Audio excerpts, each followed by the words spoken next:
சுதந்திர தின விழா, பிளாஸ்டிக் ஒழிப்பு விழிப்புணர்வு பொதுக்கூட்டம். பிளாஸ்டிக் ஒழிப்பு அப்படிங்கும்போது பார்த்தீங்கன்னா எல்லா இடத்துலையும் வந்துருச்சு பிளாஸ்டிக்கு. ஆனால் இதை ஒழிக்கிறதுக்கு தான் அரசு அதிகாரிகள் நினைச்சா முடியும். அதுதான் நம்ம என்ன பண்ணோம்னா, அரசு அதிகாரிகள் இருக்காங்கன்னா எல்லாத்துக்கும் ஒவ்வொரு சட்டம் இருக்கு.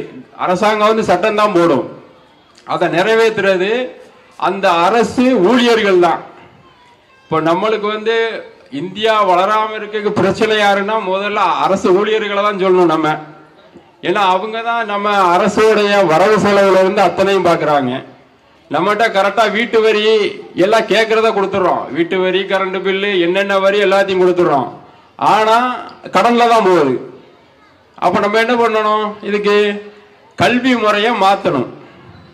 ஏன்னா தரமில்லாத கல்வியை கொடுத்துட்டு நீ அவனை வேலை செய்யணும், அவனுக்கு ஒரு கணக்கும் தெரிய மாட்டேன். எவ்வளோ வாங்குறோம், அதை வாங்கின வரவு இவ்வளோ வருது, செலவு இவ்வளோ வருதுன்னு தெரிய மாட்டேன். எங்கடா கடன் வாங்குறதுன்னு சொல்லி தான் பார்த்துட்டு இருக்காங்க.